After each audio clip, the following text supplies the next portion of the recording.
Let me, as the final speaker, be brief. And let me begin by expressing my thanks to two groups. First of all, to our conveners, the KAICIID organization.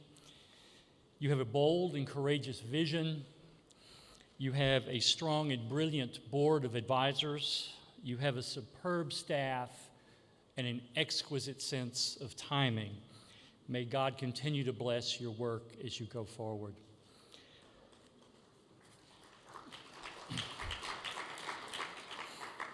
Second, let me thank all of the participants who are in this audience. I will leave here and return home deeply encouraged by the stories I've heard from literally all across the globe.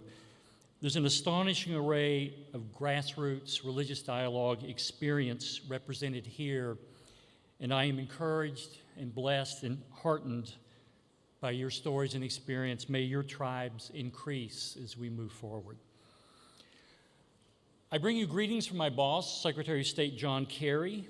He sees interfaith religious engagement as a key part of his work because he knows personally of the power of lived religion for good in the world.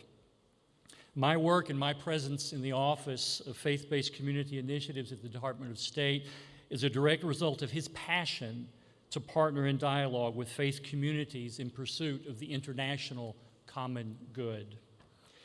He caused a minor sensation this summer in the United States at the rollout or debut event from my office when he told the press that if he had to do it over again when he went to college, he would have majored in comparative religion as preparation to be a better Secretary of State.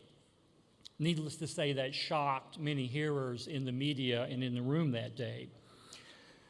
I want to take a moment and describe briefly 4 things my office is engaged in terms of religious engagement as part of the United States government's work in interfaith dialogue, and I will be brief. Number 1, in the global fight against extreme poverty, our government partners with a vast array of secular and faith-based NGOs to deliver humanitarian relief and to spur economic development across the globe.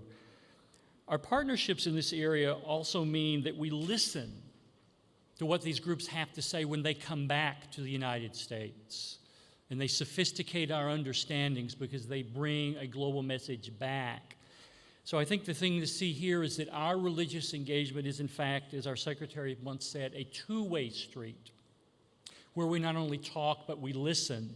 In fact, and perhaps too often we have talked first and listened second, if at all. Our movement going forward is to listen first and to talk second. The second area of our work is as we seek to promote universal human rights. And as we do that, we have learned from faith groups that they are indispensable partners as we promote a vast array of universal human rights, whether it's seeking the protection of the rights of religious minorities. Both our President and Secretary of State have repeatedly said it is a signature issue of our human rights stance to seek the protection of religious minorities wherever they happen to be on the globe. Whether it's the rights of women and children, which we try to promote around the world, faith groups are there at the heart of what we are trying to do.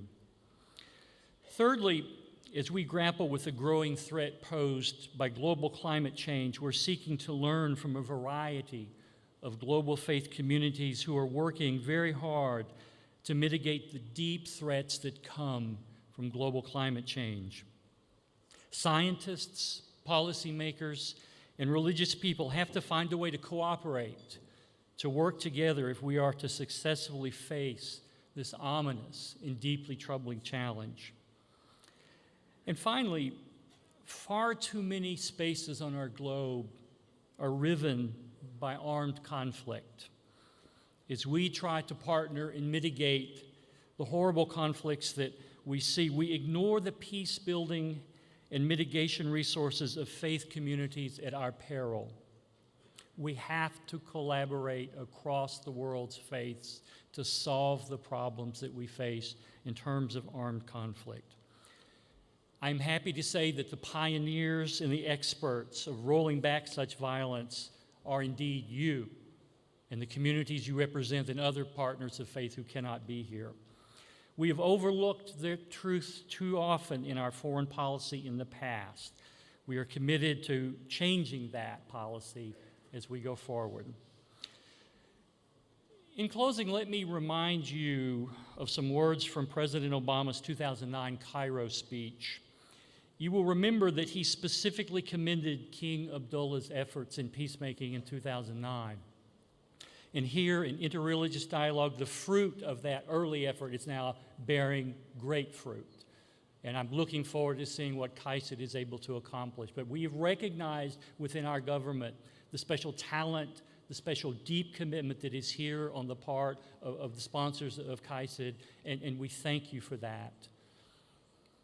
President Obama said in that speech, and these are the words I will leave you with, of course, recognizing our common humanity is only the beginning of our task.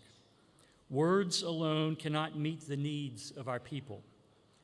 These needs will be met only if we act boldly in the years ahead, and if we understand that the challenges we face are shared and our failure to meet them will hurt us all.